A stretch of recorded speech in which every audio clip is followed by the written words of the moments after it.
You know what is the hardest reality? To accept the reality. We do not accept our reality. That's true. Because हमारे अंदर एक डर पैदा हो जाता है. हम इस बात से डरते हैं क्योंकि हमें डिसअपॉइंटमेंट मिलेगा. हम इस बात से डरते हैं कि हमें रिग्रेट होना पड़ेगा. हम इस बात से डरते हैं कि हमें लाइफ मना कर सकती है, नो कर सकती है, जिसको हम एक्सेप्ट नहीं कर पाते. सत श्री अकाल, नमस्ते, हेलो एवरीवन. मैं उम्मीद करती हूँ कि आप सब लोग चुस्त दुरुस्त और खुश होंगे. आज की जो ये वीडियो है बहुत ही खास है. पूछिए क्यों? क्योंकि ये वीडियो कहीं ना कहीं हमें मजबूर करेगी ये सोचने के लिए क्या हम हमेशा अपनी एक मनगढ़ंत दुनिया में रहते हैं या रियलिटी में रहते हैं. So without ado let's get started. देखिए, अपनी ज़िंदगी में हमेशा हम अपने दिमाग में बहुत कुछ सोचते रहते हैं. चाहे वो होप्स हो, चाहे वो हमारे प्लान्स हो, चाहे वो हमारे बिलीव्स हो, चाहे वो हमारे एक्सपेक्टेशंस हो, चाहे वो हमारे ड्रीम्स हो. बहुत सारे थॉट्स जो हमारे दिमाग में चलते रहते हैं, चाहे वो मनगढ़ंत हो या कुछ भी हो, वो हमारी पर्सनैलिटी को दर्शाते हैं. चलिए मैं आपको और क्लियरली समझाने की कोशिश करती हूँ. वो वीकनेस किसी भी फॉर्म में हो सकता है, चाहे वो आपकी फिजिकल प्रॉब्लम हो, चाहे लैक ऑफ नॉलेज हो, या आप सोशली इंटरेक्ट नहीं कर पाते हो, या इमोशनली आप बहुत सेंसिटिव हो. I am talking about the weakness inside us. हम एक अपना झूठा नज़रिया बना के रखते हैं अपने प्रति कि वो वीकनेस हमारे अंदर नहीं है, वो कुछ और चीज़ है. मतलब हम उसको दूसरे तरीके से मैनिपुलेट करने की कोशिश करते हैं. साइकोलॉजिकली अगर कहा जाए तो ये डिस्टॉर्टिंग मैकेनिज्म है जो हमारे माइंड में चलता है, जिसको हम ये भी कह सकते हैं कि there is no self awareness, there is no self observation, there is no self realisation. एक इंसान होने के नाते हम अपना दायरा बहुत छोटा रखते हैं. छोटा इन द सेंस कि हम अपना एक इमोशन पैटर्न बनाते हैं, हम अपना एक बिलीफ बनाते हैं कि हमारे साथ ऐसा हो नहीं सकता, या लाइफ हमें ऐसा कुछ दे नहीं सकती. या दूसरे सेंस में अगर मैं समझाऊं आपको कि हम समझते हैं कि हम एक बहुत अच्छे इंसान हैं, हमारे पास कोई कमी नहीं है. एक इमोशनल टर्म्स में मैं बात कर रही हूँ.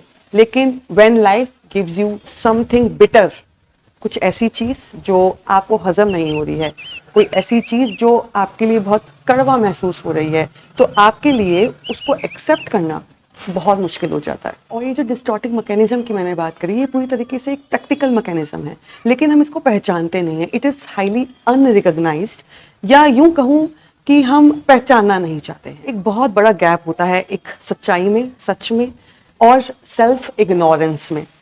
जब हम ये चाहने लगे कि हमें इस गैप को फिल करना है, हमें सेल्फ इग्नोरेंस ना बन के सेल्फ रियलाइज करना है, तभी हम सच्चाई से वाकिफ हो पाएंगे. क्योंकि रियलिटी ना एक्सेप्ट करने का हम एक फ़ायदा देखते हैं. हम लोग बहुत लालची होते हैं, हर चीज़ में फ़ायदा ढूंढते हैं, और इसमें भी हम ये फ़ायदा देखते हैं कि हमारी जो वीकनेस है, जिसको लेकर हम सेल्फ इग्नोरेंट बनते हैं, वो कहीं ना कहीं ख़त्म हो जाएगी, वो ओवरकम हो जाएगी, या वो नज़र नहीं आएगी, या वो अनहिडन रह जाएगी, या अचानक से गायब हो जाएगी. I know self acceptance is very hard. I know self realisation is very hard. But आपने सुना है ना, जो नीम का पत्ता होता है वो भले ही कितना कड़वा हो, उसको अगर हम लेते हैं तो हमारी जितनी भी बीमारियां होती हैं वो सब जड़ से ख़त्म हो जाती हैं. बिल्कुल ऐसे ही अगर हम अपनी वीकनेस को एक्नॉलेज करें, अपनी कमियों को एक्नॉलेज करें, तभी हम उस वीकनेस पर सही तरीके से काम कर पाएंगे, तभी हम उस वीकनेस को जड़ से ख़त्म कर पाएंगे. I always keep this in my mind that we should always prepare for the worst. हमें हमेशा बुरे से बुरे सिचुएशन के लिए अपने आप को प्रिपेयर रखना चाहिए. हमें अपने आप को प्रिपेयर रखना चाहिए कि लाइफ हमें कभी भी सरप्राइज कर सकती है. हमें अपने माइंड को, हमें अपने स्टेट ऑफ माइंड को रिजिड नहीं बनाना है. अगर हम अपने माइंड को ठोस बनाएंगे तो हमारे लिए जो भी हम चीज़ों को वर्कआउट कर रहे हैं कि हम ऐसा प्लान है, हमें इसी तरीके से करना है, या कुछ भी, और वो आपके अकॉर्डिंग जब नहीं होती है तो वी बिकम डिसअपॉइंटेड. हमें अपने माइंड को तरल बनाना है.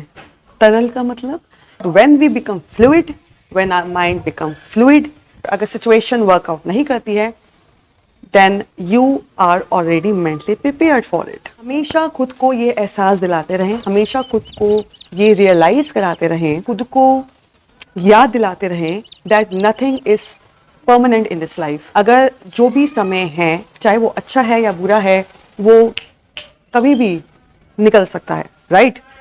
Nothing is permanent in this life, everything is transient. कुछ भी चीज सेम नहीं रहती है।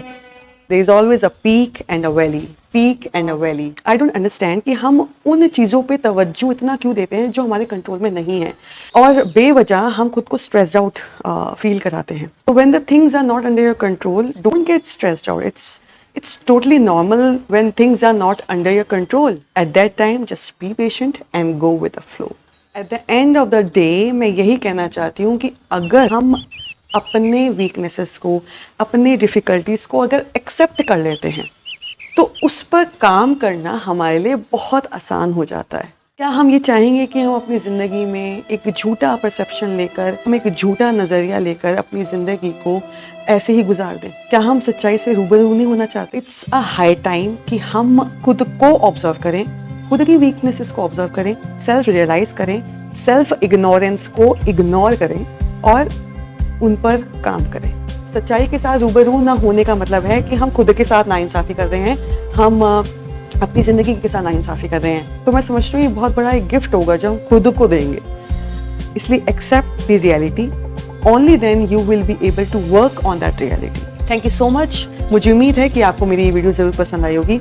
इसी तरीके से मैं आपके सामने और खास वीडियोस पेश करती रहूँगी। Do not forget to share, subscribe and like my channel.